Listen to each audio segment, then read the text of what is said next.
happened, ladies and gentlemen.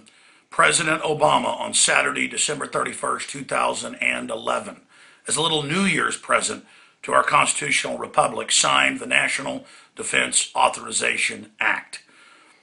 And he had an accompanying signing statement saying, don't worry, even though it says we can secretly arrest U.S. citizens and throw away the key, we won't be implementing it this way. Of course, he could always change his mind, because here's the big lie. It was President Obama, Senator Carl Levin, of his own party. It was Senator Carl Levin who came out and pointed out, when he was getting the blame for this, that it was President Obama and his lawyers, and he produced the letter, that demanded and said that they would veto the National Defense Authorization Act and hold up the entire military appropriations if they didn't give Obama, the office of the presidency, the power to indefinitely detain U.S. citizens. But it goes further.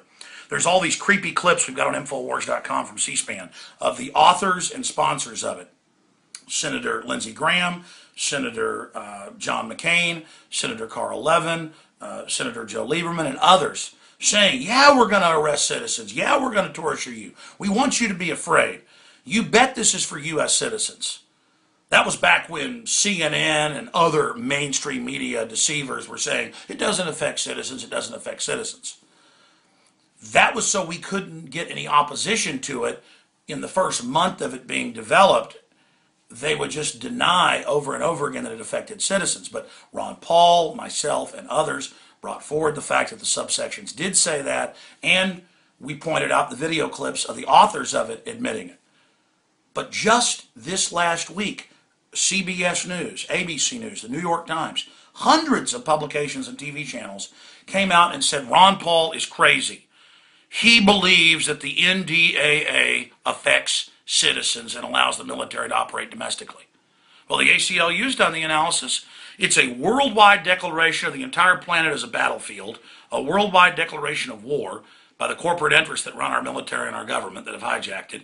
It allows the torture, secret arrest, indefinite detention forever of U.S. citizens. That's all on record. And there's been deception after deception. Remember, a month and a half ago, oh, it doesn't affect citizens, that big controversy. Then the senators that authored it said, you bet it does. And I'm going to show you where you can find those clips here in just a moment.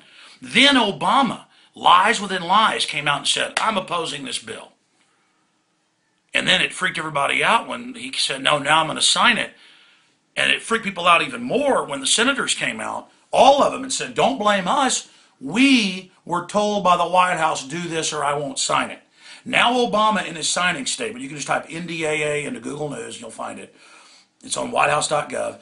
He said today in his signing statement that he doesn't like the indefinite detention part for citizens, but the Senate wanted it, so that's what they got, but that he's going to disregard that because he didn't want to hold up military appropriations, when he was the one that said he would hold it up if they didn't. I mean, this is why the deception is so hard to pierce for the general public, who kind of just halfway pays attention to the headlines.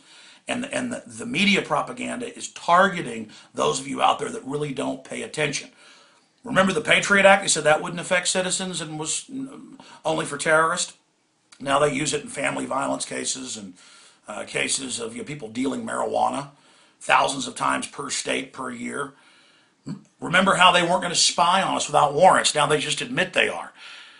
Now the TSA's announced they're going to be at checkpoints all over the country, and they're actually running the checkpoints as we speak.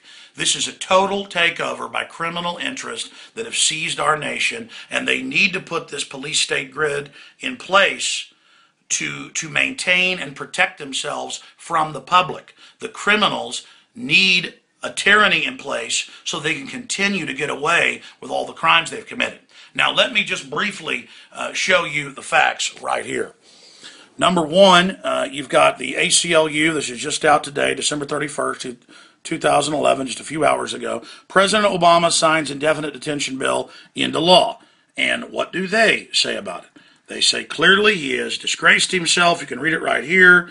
It says today is a blight on his legacy because he will forever be known as the president who signed indefinite detention without charge or trial into law.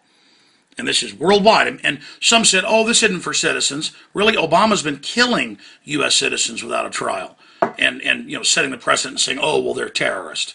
But remember, the domestic Homeland Security documents we've gotten clearly states that the main focus is good old boys, conservatives, libertarians, gun owners, farmers, Amish. That's who the system's targeting. Now, here's Infowars.com. Obama administration demanded power to indefinitely detain U.S. citizens. Just type that in and you'll get this video with Carl Levin where he says, hey, during the debate, don't be blaming us for what happened. Are you aware that the White House demanded that we add the provision that it be U.S. citizens, and it does affect U.S. citizens?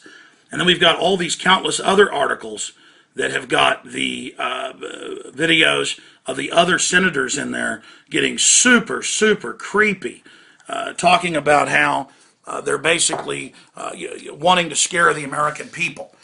Obviously, it's a holiday, but I'm going to get some of my writers together tomorrow to do a new article and repost at Infowars.com on the front page all the different senators admitting it was Obama that demanded the indefinite detention, admitting that it is indefinite detention.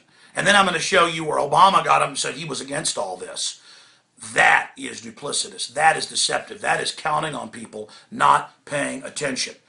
Go to Infowars.com, get our articles, get them out to people, and point out that here's Obama in his signing statement today saying, I don't like it that it's for citizens, but I'm going to sign it anyways, when he's the one that demanded it.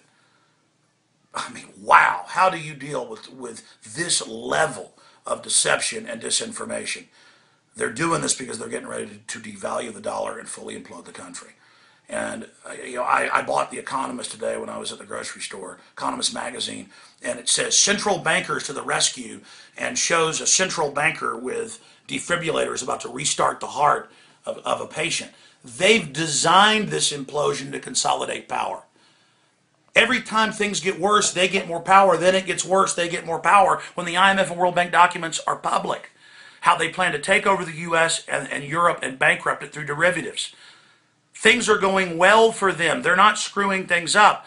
When Hitler was invading France, things were going well. That wasn't a screw up. They're taking over. They're destroying and overthrowing the republic. He said this bill does go against our cherished values, but I'm still signing it. That's a quote in there. Go read a signing statement. Our cherished values. No, not our values, our law. Our law, you tyrant. But remember, the office is being turned into a dictatorship for the bureaucracy. The president himself's a teleprompter reading nobody. This is going to be handed on to future puppets. All right, hope you're having a great new year. Please get this out to everybody, ladies and gentlemen. We've got to stand together or hang separate.